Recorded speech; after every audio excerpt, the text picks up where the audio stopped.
여러분 안녕하십니까? 청소년 복지 시간입니다. 저는 담당 교수 최정경입니다. 자, 15주차 1강인데요. 청소년 복지 이론적인 접근, 그동안 학습했던 이론 몇 가지 정리해 드리도록 하겠습니다. 자, 벌써 이제 한 학기가 마무리되는 마지막 사이버 강의가 되겠습니다. 자, 이번 시간 학습 목차를 통해서 학습 정리할 내용 보겠습니다. 먼저 정신 분석 모델에 대해서 말씀드리고요. 두 번째 인지 행동 모델, 세 번째 가제 중심 모델입니다. 가제 중심 모델은 1차, 2차, 3차로 나눠서 학습을 했었는데요. 자, 1, 2차 분만 학습 정리해 드리도록 하겠습니다.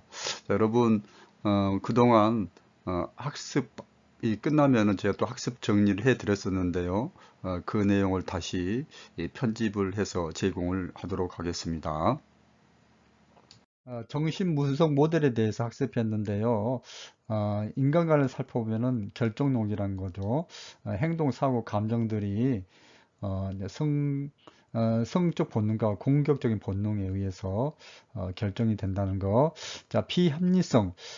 우리가 합리적으로 뭐 행동하고 사고하고 감정을 처리하는 게 아니라, 자, 무의식적인 이 본능에 의해서 비합리적으로 어, 이제 행동을 한다는 거죠. 예, 비합리성입니다.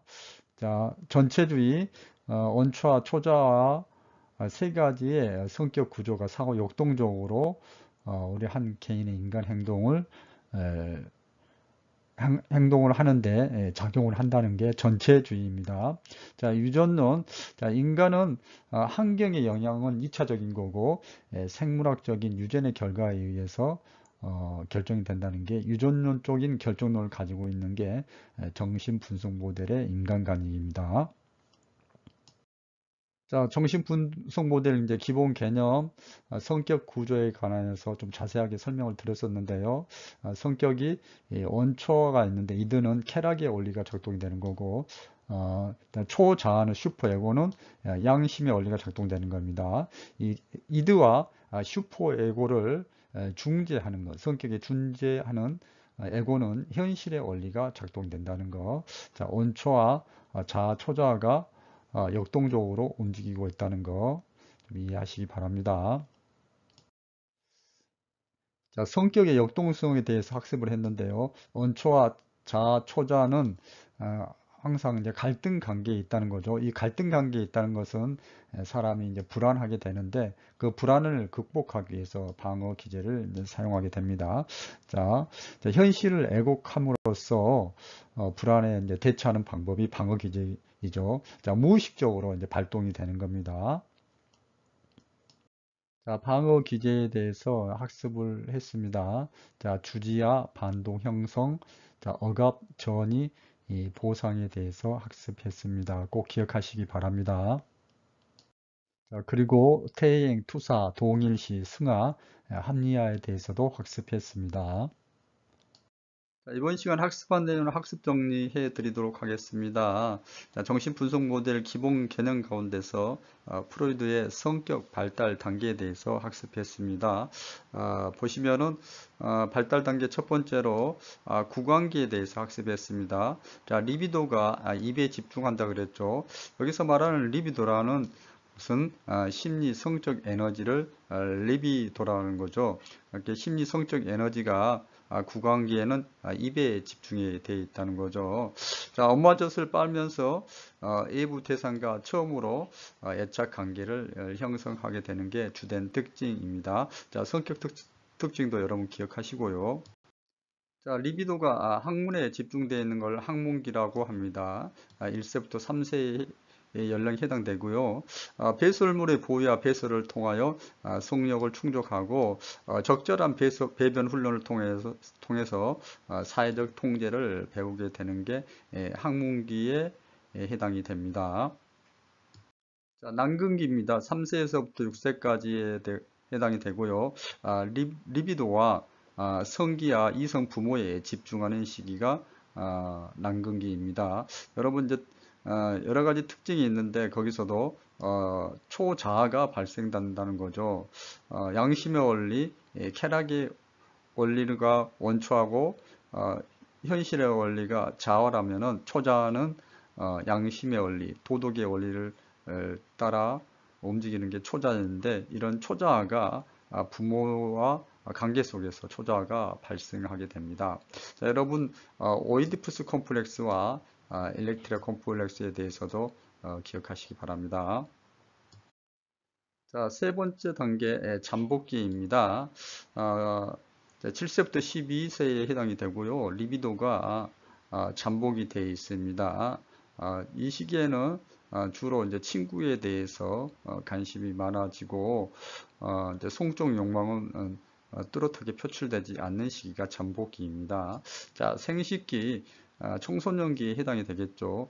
이성과 사랑과 성관계로 리비도가 향하게 되는데 이성에 집중하는 시기가 생식기에 해당이 됩니다. 여러분 이제 주된 특징과 발달 단계별로 주된 특징과 성격 특징을 잘 이해하시고 클라이언트 청소년을 정신분석 모델로 접근하여서 뭐 치료를 하거나 개입이 이루어질 때 기본적인 기초 지식이 되기 때문에 기본 개념을 잘 숙지하고 계시기 바랍니다.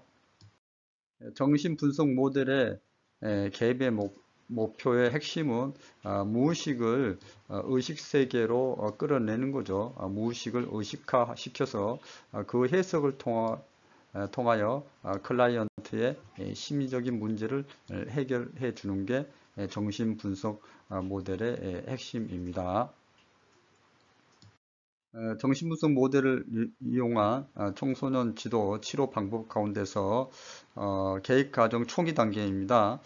초기 단계는 청소년 클라이언트 청소년과 치료자가 치료 계약을 맺는 단계가 되겠습니다. 그래서 정신분석적 치료는 힘들고 복잡한 과정이기 때문에 클라이언트가 이 과정에 잘 적응할 수 있는 사람인가를 체크하는 것도 평가하는 일도 중요한 일이 되겠습니다. 자, 중기 단계입니다. 클라이언트와 치료자가 상호 신뢰를 바탕으로 본격적인 문제 해결을 하게 되는데요. 클라이언트가 치료자의 도움을 받아서 과거의 과거와 무의식에 대한 통찰을 경험하게 하여서 그거를 이제 분석하게 하는 과정이 이제 중기 단계에 해당이 되겠습니다. 자, 중기 단계에서는 전이 관계가 형성이 되는 게 중요하고 전이 단계를 통해 가지고 그 클라이언트가 가지고 있는 감정이라든지 문제를 클라이언트가 인식하도록 도움 단계가 중기 단계가 되겠습니다. 자, 문제 원인과 분석과 해결을 위해서 자율연상, 꿈의 분석 등이 개입 기법으로 사용되는 단계가 중기 단계가 되겠습니다. 자, 종결 단계입니다. 치료 목표에 도달했다고 판단될 때 이제 종결을 하게 되는데요. 클라이언트가 자신의 문제에 대해서 깊은 통찰력을 얻게 되어서 결과적으로 자신의 과거의 경험과 현재의 문제의 관계를 이해를 했을 경우 내가 이래서 이러한 공격적이고 적대적인 마음을 갖고 있고 이래서 내가 이러한 행동을 하는 거에 대해서 통찰을 했을 경우 이제 종결 단계가 종결이 이루어지게 되겠습니다. 개입 기법에 관해서 학습했는데요. 첫 번째로 전이의 해석이었습니다. 전이 현상에 대한 해석을 통해 가지고 클라이언트가 무의식 속에 있는 갈등을 이제 해소하는 거죠. 자, 치료자는 클라이언트가 전이한 사람, 뭐 그게 아버지라 했다. 아버지에 대해서 무의식적인 사고나 감정을 아는 거죠. 내가 왜 아버지를 무의식적으로 가지고 있는 사고나 감정들을 아버지를 적대시하고 아버지를 미워하고 이런 것들을 이제 인식하게 도와주는 거죠. 인식하는데 그걸 인식하는 게 도와주는 게 이제 전이 과정을 통해서 클라이언트가 인식하도록 돕는 거죠. 그리고 또한 이제 현재의 어려움의 기원에 대해서도 이제 해석을 해 줌으로써 클라이언트가 진정한 무의식 속에 잠겨 있는 갈등의 원인을 찾아서 문제를 해결하는 현재의 어려움을 처리하는 그러한 방법이 이 전이의 해석이 되겠습니다. 자, 자유현상 기법입니다. 편안한 자세로 누워 앉아서 떠오르는 생각을 가감없이 말하게 하여서 클라이언트가 받고 있는 억압된 무의식을 의식화시키는 게 자유연상입니다. 그래서 클라이언트의 언어를 통해 가지고 무의식의 세계를 탐구하는 게 자유연상 기법입니다. 자, 꿈의 분석입니다. 무의식의 반로가 꿈이라 그랬죠. 꿈을 분석함으로써 클라이언트 청소년이 가지고 있는 해결되지 못하는 갈등, 문제에 대해서 심리 문제에 대해서 해결하는 게 꿈의 분석입니다. 자, 이번 시간 학습한 내용 학습 정리해 드리도록 하겠습니다. 인지 행동 모델에 대해서 개괄적으로 말씀드렸는데요. 사건이나 상황이 존재합니다. 그 사건이나 상황이 직접적으로 정서와 행동에 미치긴다기보다도 그 사건이나 상황에 대해서 어떻게 해석하고 판단하고 인지하고 생각하는 것에 따라서 클라이언트의 정서적 반응이라든지 행동의 결과가 다르게 나타난다는 게 인지 행동 모델의 핵심적인 내용이라고 할 수 있겠습니다. 자, 인지 행동 모델의 철학에서 이 인지 행동 모델의 등장 배경에 대해서 설명드렸었는데요. 클라이언트의 다양한 복잡한 문제에 대해서 총체적으로 적용할 수 있는 이제 통합 이론의 필요성이 등장이 되었는데요. 하나의 이론보다는 여러 가지 이론을 이제 절충해서 탄생시킨 게 인지행동 모델입니다. 특히 이제 정신분석 모델에 대한 치료에 대한 거부, 그 효과상에 대해서 의문을 제기하면서부터 인지행동 모델이 등장하게 되었습니다. 자, 인지행동 모델은 인지 이론과 행동주의 이론, 사회학습 이론에서 나온 개념들을 통합적으로 적용한 것입니다. 자, 인지행동 모델의 인간관을 보시면은 인간은 외부 자극에 수동적으로 반응하는 존재가 아니라 했죠. S라는 어떤 자극에 R이라는 결과 SR 이론, 즉 행동주의 이론 쪽으로만 해석하는 존재가 아니라고 했습니다. 인간은 심리 내적인 힘에 의해서만도 결정되는 존재가 아니죠. 자, 심리 내적인 거, 이게 바로 이제 정신분석 이론 쪽으로만 인간을 보는 그것도 문제가 있다. 그래서 인간의 어떤 행동적인 측면과 인간의 개인의 또 환경적인 측면, 개인의 심리적인 측면, 이 모든 것을 보는 게 인지행동 모델입니다. 자, 인간의 행동은 개인과 환경과의 상호작용 결과로 나타난다는 게 인지행동 모델에서 보는 인간관입니다. 자, 인지행동 모델에서 개인 목표, 인간이 가지고 있는, 개인이 가지고 있는, 클라이언트가 가지고 있는 비합리적인 신념, 인지적 오류, 자기 패배적인 사고를 변화하게 함으로써 그의 감정이나 행동을 이제 변화하게 하는 게 인지행동 모델의 개입의 목표입니다. 자, 인지행동 모델의 개입의 특징에 대해서 학습했는데요. 클라이언트의 주관적인 경험을 중요시한다. 사건이나 상황에 대해서 주관적으로 클라이언트가 어떻게 해석하고 판단하에 따라서 결과가 다르게 나타나는 거잖아요. 그래서 인지행동 모델에서는 클라이언트의 주관적인 경험에 대해서 중요시 여기고 있다. 그리고 구조화되어 있고 방향적인 접근을 한다는 거, 특정한 절차를 가지고 일정한 방향으로 모델 개입이 이루어진다는 것입니다. 자, 인지행동 모델의 세 번째 특징, 클라이언트의 능동적인 참여가 중요하다. 클라이언트가 능동적이고 적극적인 참여를 통해서 문제 해결에 참여함으로써 문제를 더욱더 쉽고 빠르게 처리할 수가 있다는 거죠.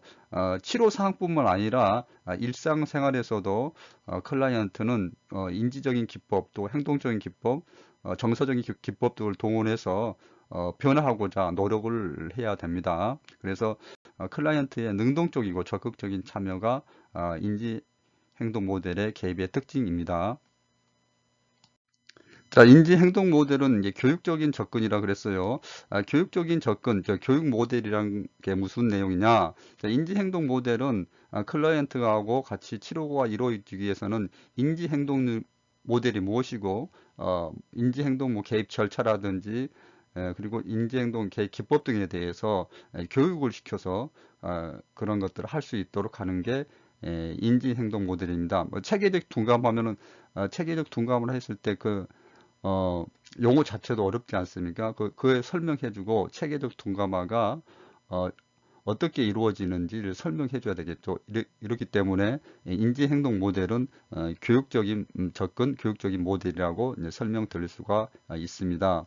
자, 시간 제한적인 개입이라는 거. 자, 인지행동 모델은 클라이언트와 치료사 간의 능동적인 협조 체제를 통해 가지고 계획 기간이 최대한 단축되고 효과성이 커지는 그런 시간 제한 시간이 제한되어 있는 단기 개입이라는 것 말씀드릴 수가 있겠습니다. 자, 여섯 번째, 소크라테스식 문답법입니다.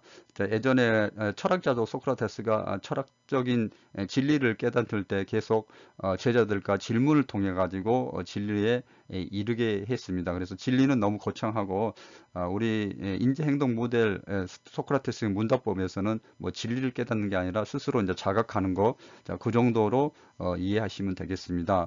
자, 발표 분할에 대해서 계속 클라이언트와 치료사가 질문하고 대답하고 하는 그런 과정을 통해 가지고 이제 스스로의 문제점을 찾아가는 과정에 대해서 본인의 비합리적인 신념에 대해서 찾아가는 과정에 대해서 예를 들어 설명을 해 드렸었습니다. 자, 소크라테스식 문답법 좀 더 보시면은요, 소크라테스식 질문이나 논방을 통해 클라이언트의 인지 과정을 발견하는 것이 인지 행동 치료에서 중요하다. 여기서 인지 과정이 이게 이제 부적절한 부정적인 감정들을 찾아내는 거죠. 더 좀 쉽게 표현하면 이제 비합리적인 신념에 대해서 어떻게 작동하는지를 찾아내는 게 인지 과정을 이제 발견한다고 할 수가 있는데요. 그런 것들을 질문이나 논박을 통해서 이루어진다는 게 소크라테스식 문답법의 핵심적인 내용입니다. 자, 끝으로 인지 행동 모델 개입의 특징, 문제 중심이고 목표 지향적이고 현재 중심이라는 내용 설명드렸습니다. 자, 인지 행동 모델의 개입 과정에 대해서 학습했습니다. 초기 단계에서 접수와 호소 문제 듣기, 특히 이제 오리엔테이션 할 때 인지 행동 모델이 무엇인가에 대해서 이제 설명드리는 거, 이제 교육을 할 필요가 있다는 거, 그 부분 꼭 염두에 두시고요. 또 우선적으로 다루어져야 할 시급한 문제에 대해서 우선순위를 정하고 부정적인 인지 사고 체계에 대해서 탐색이 이루어져야 됩니다. 자, 두 번째 개입 단계에 대해서 학습했습니다. 인지적 전략 측면에서 보면은요, 부정적인 인지 체계에 대해서 분석을 해야 된다 했죠. 초기 단계에서 탐색이 이루어졌다면 그 부정적인 인지 체계, 부정적인 사고 체계에 대해서 분석이 이루어지고 순기능적인 인지 체계로 전환이 돼야 되는 것. 즉 역기능적이고 자기 패배적인 인식 체계를 순기능적으로 바뀌어야 된다는 거. 자, 기법들에 대해서 말씀드렸고요. 자, 개입 단계에서 이루어지는 행동적 전략에 대해서 학습했는데요.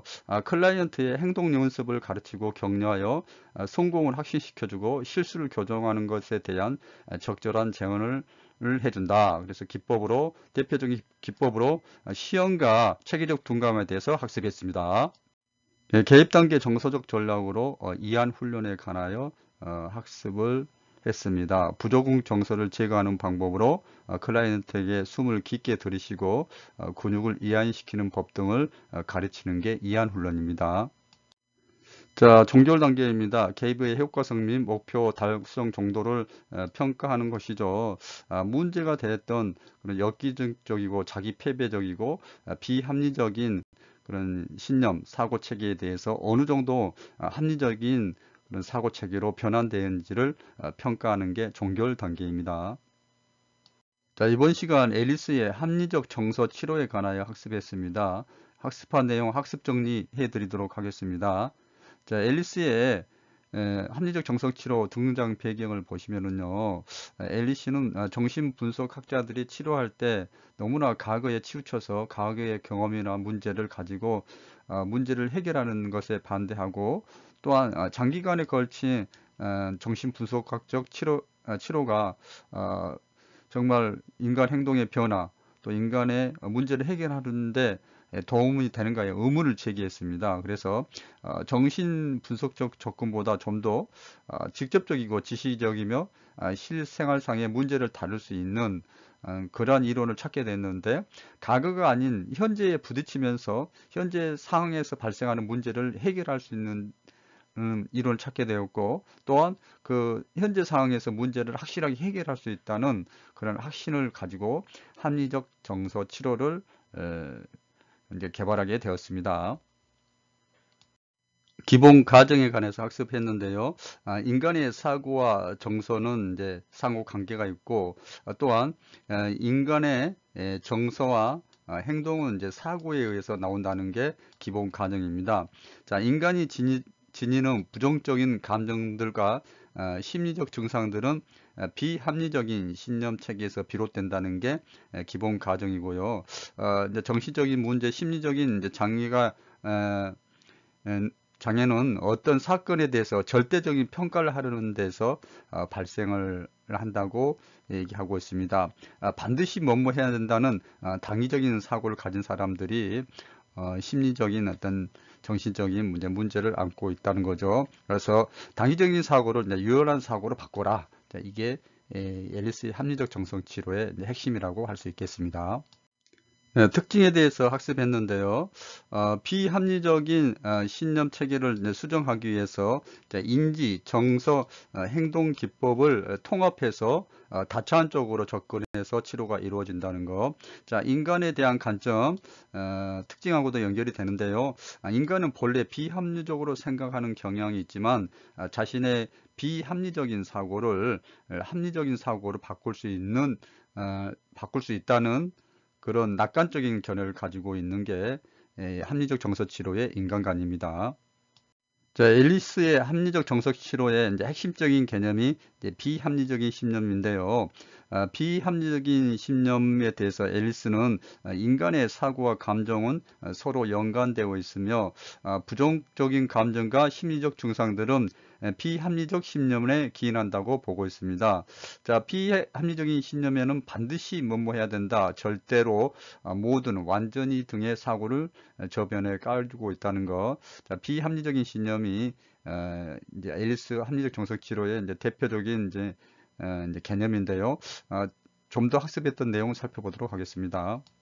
자, 사람들이 가지고 있는 비합리적인 신념에 대해서 이제 몇 가지 설명을 해 드렸습니다. 과도한 인정의 욕구죠. 자, 과도하게 인정을 받으러 온 욕구는 그게 이제 병으로 이어질 수가 있는 거죠. 그래서 이게 비합리적인 신념 체계입니다. 또 과도한 자기 기대감도 역시 합리적인 신념 체계입니다. 자신이 가치 있다고 생각하기 위해서는 모든 영역에서 완벽하게, 유능하게 반드시 성공을 거두어야 한다는 믿음. 자, 너무 과도한 자기 기대함, 인정의 욕구는 비합리적인 신념입니다. 자, 비난 성향입니다. 자신에게 해를 끼치거나 악행을 저지르는 사람은 나쁘고 야비한데 이들은 반드시 비난과 처벌을 받아야 한다는 믿음. 예, 비난 성향이죠. 물론 자기에게 해를 끼치는 사람에 대해서 뭐 좋은 감정을 가질 수는 없지만은, 그렇지만은 너무나 모든 사람은 어떤 자기에게 어떤 피해를 주더라도 그 피해 받는 것에 대해서 어, 처벌을 받아야 된다는 그런 어떤 믿음 체계입니다. 이게 또 비합리적인 신념이고요. 좌절적인 반응, 일이 뜻대로 되지 않을 때 뭐 인생에 아무런 가치가 없어 끔찍하다는 믿음, 너무나 이렇게 또 좌절적으로만 생각하는 것도 비합리적인 이제 신념 체계라고 할 수가 있겠습니다. 정서적인 무책임, 모든 자기에게 나타나는 그런 부정적인 감정에 대해서 외부 환경 탓으로 돌리는 거, 이건 아주 잘못된 이제 비합리적인 신념 체계이고요. 과도한 불안도 역시 이 비합리적인 신념이라고 할 수가 있습니다. 완전 무결주의, 암벽주의도 역시 이 비합리적인 신념입니다. 모든 문제에는 완전한 해결책이 있으며 그 해결책을 찾지 못하면 파멸이라는 믿음 체계, 이것 또한 비합리적인 이 신념 체계입니다. 개입의 목적에 대해서 학습을 했는데요. 부정적인 감정의 근원이 되는 비합리적인 신념을 바꿔서 인지를 재구조화하는 것입니다. 적절한 부정적인 감정은 좋죠. 그렇지만은 부적절한 부정적인 감정이 문제가 되는 거죠. 따라서 부정적인 감정 그 자체가 아니라 그 근원이 되는 비합리적인 이제 믿음에 맞춰서 개입이 이루어져야 됩니다. 자, 가까운 사람이 죽었을 때 슬퍼하는 감정은 너무 당연하죠. 그렇지만은 이걸로 인해서 우울증에 걸릴 만큼 지나치게 슬픈 감정을 갖는다는 것은 부적절한 부정적인 감정이 되기 때문에, 자, 슬픔이라는 감정 자체보다는 그 감정을 가정하거나 학대하게 하는 비합리적인 신념에 초점이 맞춰서 개입이 이루어져야 된다는 게 앨리스의 합리적 정서의 치료의 개입의 목적입니다. 자, 우리 엄마가 나 때문에 죽었어. 그래서 내가 좀 더 신경 썼으면은 죽지 않았을 텐데, 뭐 죽는 게 뭐 그 클라이언트 청소년 탓입니까? 여러 가지 문제가 있어서 이렇게 돌아가셨는데 그걸 오직 내가 잘못했기 때문이야 하는 그런 부적절한 부정적 감정을 가지고 있기 때문에 그 감정을 초래하는 그 바탕이 되는 비합리적인 신념 체계에 대해서 이제 수정을 하고 재구조화를 시켜주는 게 이 앨리스의 합리적 정석 치료의 개입의 목적입니다. 계획 과정을 A, B, C, D, E 모델로 설명했습니다. A는 실제하는 사건이고, B는 이제 신념 체계를 말하는 거, 그런 결과적으로 나타나는 거 C이고요. 논박이 D이고, 효과 E에 대해서 제가 도식화시켜서 설명을 해 드렸었는데요. 다음 슬라이드 보시면서 또 한번 학습 정리하도록 하겠습니다. 자, A라는 사건이 있습니다. 인간의 정서를 유발하는 어떤 사건이나 현상 또는 행위입니다. 실제하는 사건이 있습니다. 그러나 자, 그 사건에 따른 이제 결과가 나타나게 됐죠. 그런데 그 결과 가운데 작동하는 게 신념 체계가 있습니다. 그걸 우리는 이제 B라 그러는 거죠. 근데 이 이제 신념 체계가 합리적으로 작동이 되면 좋은데 비합리적으로 작동되었을 경우 이제 안 좋은 결과를 이제 가져오게 되는 거죠. 그래서 어머니가 이혼을 했는데 극심한 우울이나 자살 경향성을 나타낸다. 이거는 내가 부모로부터 버림받았다니 이 얼마나 무가치한 인간인가 하는 그 저변에 깔려 있는 비합리적인 신념 체계가 자, 이러한 이제 사고를 하게 되고 이 안 좋은 결과를 나타낸다는 거죠.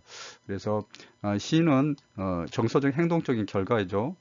그 다음에 이제 D가 중요합니다. D가 이제 치료사와 함께 이제 논박이 이루어지는 거죠. 이제 치료 과정이라고 할 수 있겠습니다. 그래서 논박을 통해서 비합리적인 신념 체계를 이제 합리적인 체계로 바꾸고 그러한 결과 이제 이펙트가 나타나는 거죠. 부모가 이혼한 것은 내게 안타까운 일이지만 그렇다 해서 내가 자살할 필요는 없다. 이와 같이 이제 부모가 이혼했다는 그런 안 좋은 상황에서도 그 상황을 너무나 극단적으로 뭐 우울과 자살까지 몰고 가는 게 아니라 스스로 이제 마음을 추스리는 그런 논박의 효과가 나타나게 됩니다. 그래서 E는 D를 통하여 합리적인 심령으로 재구조화된 이후에 갖게 되는 태도와 감정 결과라고 할 수가 있겠습니다. 자, 여기 있는 내용은 앞서서 설명해드린 A, B, C, D, E 모델에 대해서 다시 정리한 내용입니다. 자, 여러분 잘 읽어보시고 자, 여러분 것으로 잘 만드시기 바랍니다. 자, 가제중심 모델에 대해서 학습했는데요. 학습 정리해 드리도록 하겠습니다.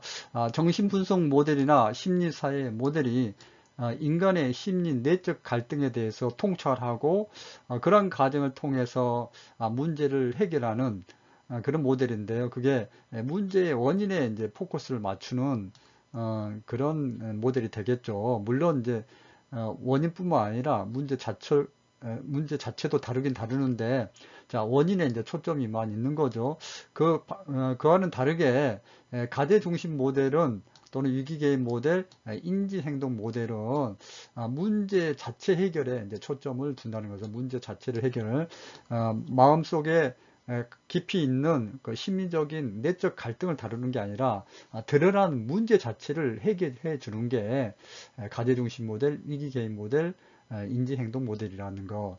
자, 왜 이제 문제 자체를 해결하는 이런 단기 개입 중심의 가제, 위기, 인지 행동 모델이 등장했냐면은 장기 개입의 문제점 때문에 등장했죠. 자, 시간과 비용이 많이 들어가고 중도에 포기하는 클라이언트 내담자가 늘어나고 치료사가 모델 자체를 학습하고 또 모델을 통해 가지고 치료를 진행하는데도 굉장히 업무적으로 이제 부담을 느끼기 때문에 단기 모델에 대한 그런 기대가 증가하여서 단기 모델이 등장을 하게 됐다는 것 말씀을 드립니다. 전체적으로 말씀을 드렸고요.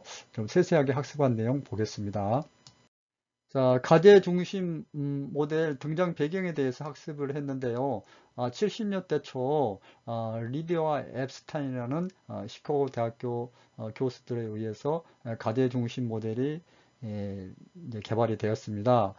단기 치료에 대한 관심이 고조되었다는 거죠.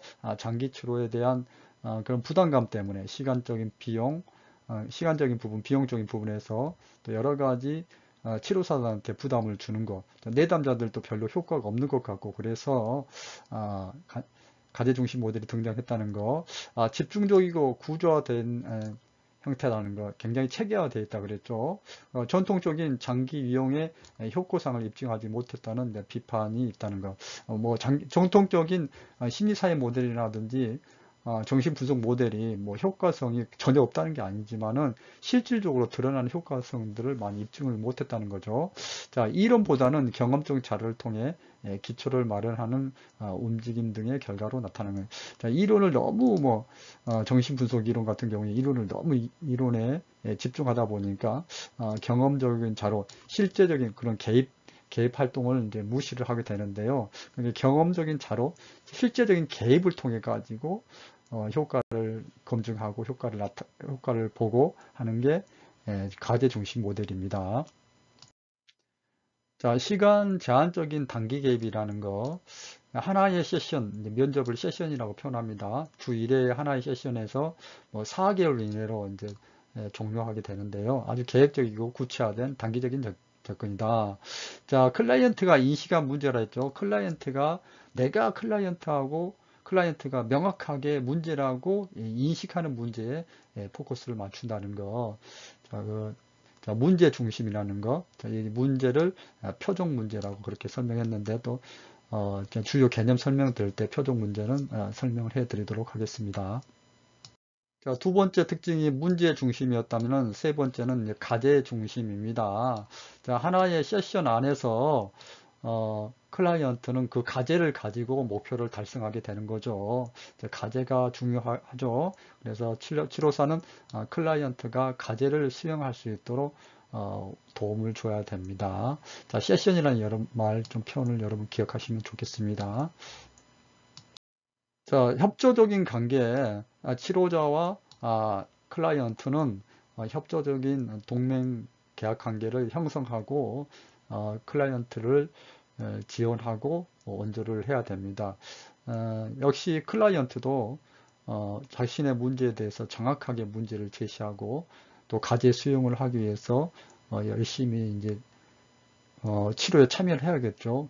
적극적인 동기야 실천적인 행동력을 가지고 협조적으로 참여를 해야 됩니다. 자기 결정권도 중요하죠.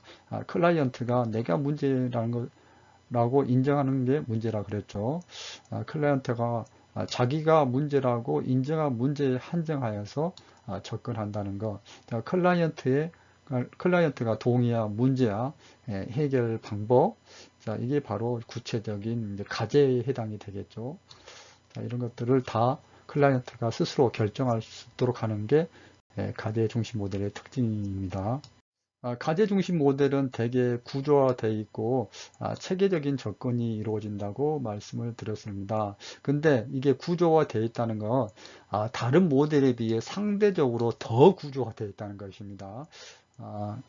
이런 계약 단계에서 어, 표적 문제를 정하고 또 과제를 정하고 또 목표를 정하고 클라이언트의 역할, 7호사의 역할들을 다 계약 단계에서 다 정리를 하게 됩니다.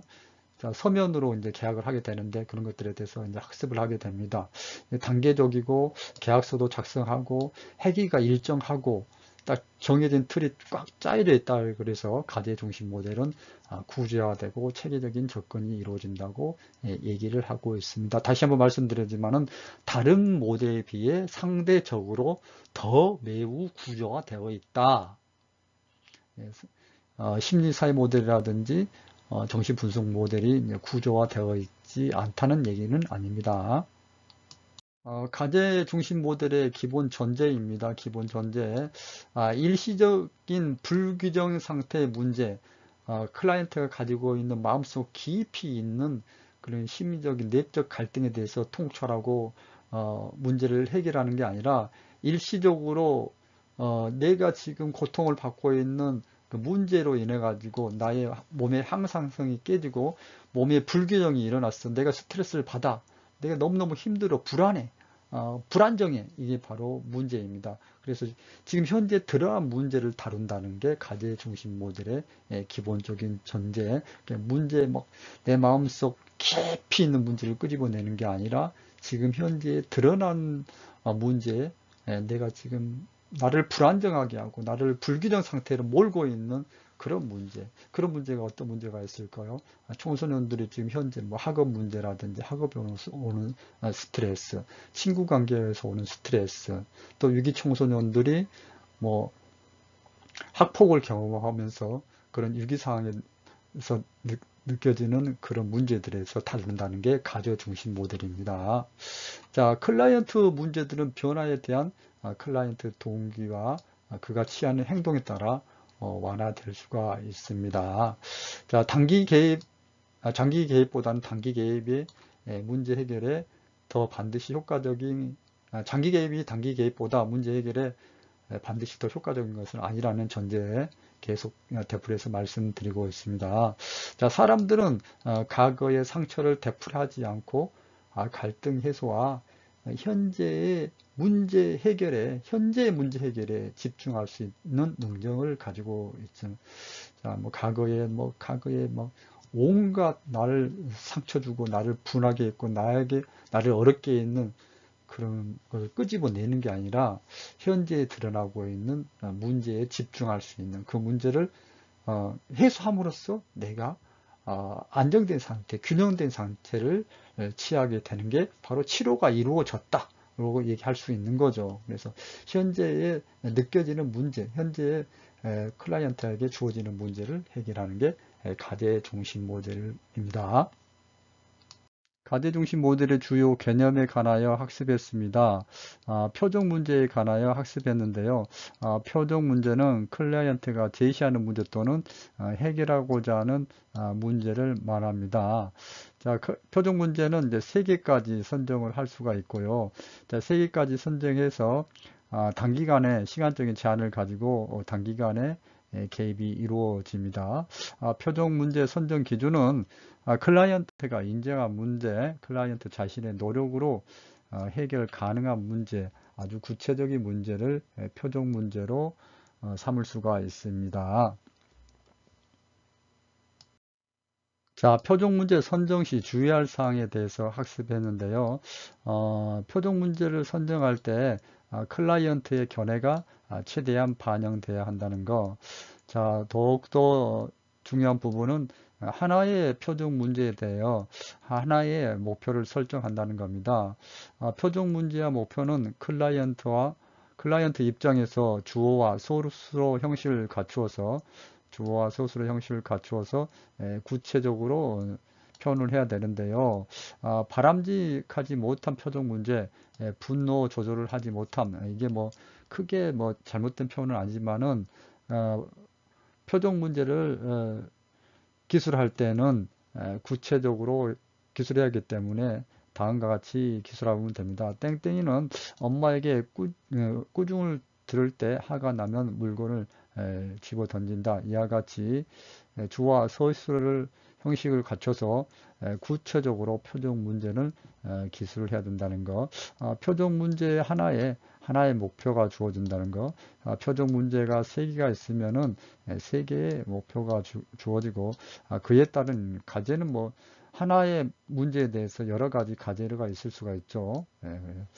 그러나 표정 문제 하나에 대해서는 하나의 목표가 기술된다는 거, 설정된다는 거 기억하시기 바랍니다. 표정 문제 선정 시 주의사항, 클라이언트와 치료사의 의견이 다를 경우에는 클라이언트 관심과 또 치료사의 전문적인 판단이 어우러져서 최대한 합의를 해서 표정 문제를 선정을 해야 됩니다.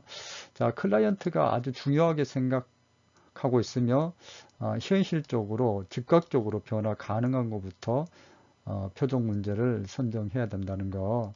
자, 아버지한테 반항 행동을 하는 거, 그래서 폭력을 당하는 거 아주 문제가 심각하죠. 또 더불어서 학교에 가서 반 친구들을 괴롭힌다는 거. 자, 이제 문제가 복합적으로 나타나는데 여러 문제를 두 가지를 같이 표정 문제로 삼을지 아니면 우선순위를 정해서 하나만 이번 세션에는 진행을 할 건지 그걸 결정을 해야 됩니다. 누구와? 클라이언트와 치료사의 합의에 의해서 결정을 해야 됩니다. 표정 문제 선정 주의사항에 대해서 학습한 내용 학습 정리해 드렸습니다. 자, 과제는 가업이라고도 합니다. 태스크죠. 자, 과제의 정의와 특징에 대해서 학습했습니다. 과제는 목표를 달성하기 위해서 클라이언트와 치료사가 해야 할 문제 해결 활동으로서 클라이언트와 치료사가 함께 계획하고 동의한 후에 수행한다. 자, 표정 문제 하나의 목표가 있고 거기에 따른 과제는 여러 가지가 있을 수가 있는데 과제 역시 클라이언트가 치료사 간의 동의가 있어야만 협의가 있은 후에 과제를 이제 제안하고 정리를 하게 됩니다. 과제의 내용이나 형식 수행 등에 관해서 클라이언트와 치료사가 함께 계획하고 동의해야 된다. 치료사가 클라이언트에게 일방적으로 부과하는 거는 이제 숙제죠. 선생님이 학교 교사가 아이들한테 부여하는 숙제는 일방적으로 숙제가 부여되기 때문에 학습자들에게 부담이 있지만은 과제 중심 모델에서 말하는 태스크, 가업, 과제는 클라이언트와 치료사 간의 합의에 의해서 부여되는 과제이기 때문에 학교에서 부과되는 숙제하고는 다소 차이가 있다는 거. 과제 작성 예시에 대해서도 말씀을 드렸습니다. 표정 문제에 대해서 말씀드렸고 표정 문제가 땡땡이는 엄마에게 꾸중 들을 때 화가 나면 물건을 집어 던진다 했을 때 클라이언트 과제는 안전하게 분리되는 게 중요하겠죠. 뭐 같이 물건을 집어 던지고 하면 안 되겠죠. 그래서 인형에게 앞풀이 하기, 뭐 펀치백 30에 때리기 이와 같은 과제가 주어질 수가 있겠죠. 역시 치료사도 과제가 필요한데 뭐 치료사의 역할, 과제 동일한 의미입니다. 자, 클라이언트 과제 수행에 대해 검토 및 평가를 하기 필요한 자원 활용과 정보를 제공해 주는 거. 과제 수행에 검토하는 것을 뭐 주 1회 할 수도 있는 거고 그때그때 필요에 따라서 간헐적으로도 실시를 할 수가 있습니다. 과제는 표정 문제가 명확하게 나와야 과제가 설정이 되겠죠. 뭐 과제가 먼저 설정이 되고 표정 문제가 나온다는 것은 앞뒤가 바뀐 거죠. 모든 표정 문제가 나온 다음에 과제 거기에 따른 목표도 다 나오겠죠. 자, 치료가 진행되는 동안 표정 문제가 해결되지 않고 계속 남아 있으면은 과제를 바꿀 수도 있습니다. 과제가 좋지 않아서 표적 문제를 해결할 수 없고 목표 달성을 할 수 없으면은 과제를 바꿀 수가 있습니다. 예, 과제 중심 모델의 특징이기도 합니다. 과제를 바꿀 수 있다는 거. 클라이언트 과제와 치료사의 과제는 예시를 통하여 앞서서 설명을 드렸습니다. 자, 클라이언트의 과제를 클라이언트가 잘 수행을 해야 되겠고, 또 치료사는 클라이언트가 과제를 잘 수행할 수 있도록 원조하고 지지하는 활동을 해야 됩니다. 치료사의 과제, 치료사의 역할이라도 크게 다르지 않습니다. 과제의 유형으로는 일반적인 과제가 있고 조작적인 과제가 있습니다. 자, 일반적인 과제는 상위 과제이고 조작적인 과제는 하위 과제입니다. 자, 일반적인 과제는 구체적으로 언급되지 않고요. 조작적 과제는 이제 구체적으로 언급이 되어 있습니다. 따라서 조작적 과제는 일반적인 과제에서 덜출이 됩니다. 자, 일반적인 과제와 조작적 과정의 설정 예시를 말씀드렸습니다. 여러분, 일반적인 과제는 다소 이제 추상적이기 때문에 대안학교 입학을 준비한다 했다면은 좀 더 구체적으로 조작적인 과제에서는 희망하는 대안학교 입학 자격과 조건, 방법, 시기 등을 알아보는 것. 자, 그래서 아주 구체적인 활동으로서 기술을 하는 게 조작적 과제이고, 일반적 과제는 다소 어, 방향은 있지만은 구체적으로 무엇을 해야 할지 설정이 되어 있지 않는 상태를 일반적인 과제라고 합니다. 과제 중심 모델의 개인 목표 매우 중요합니다. 내용은 간략하게 되어 있지만은 개인 목표가 중요하겠죠. 자, 클라이언트의 심형 깊이 있는 그 갈등이나 심리적인 부담감, 내적 갈등을 해결하는 게 아니라 클라이언트에게 드러난 문제를 드러난 문제 해결에 필요한 기술이나 자원을 얻을 수 있도록 원조하는 것이 과제 중심 모델의 개인 목표입니다. 친구 사귀는 기술, 그렇죠? 스트레스 관리 기술, 공부를 잘하는 기술, 이런 것도 다 기술이죠. 분노 조절을 잘하는 기술, 또 거기에 따른 정보를 얻을 수 있도록 도움을 주는 것도 과제 중심 모델의 개입의 목표입니다. 자, 15주차 1강 사이버 강의 마지막 강의였습니다. 청소년 복지 이론적인 접근 가운데서 정시분석 모델, 그리고 인지행동 모델, 과제 중심 모델 일부에 관하여 학습 정리해 드렸습니다. 자, 여러분은 이제 한 학기 이제 모든 강의를 마치게 됩니다. 여러분 대단히 수고하셨고 여러분들이 계획하는 일들 잘 이루어 가시기 바랍니다. 여러분의 빛나는 청춘의 삶을 응원하겠습니다. 승리하십시오.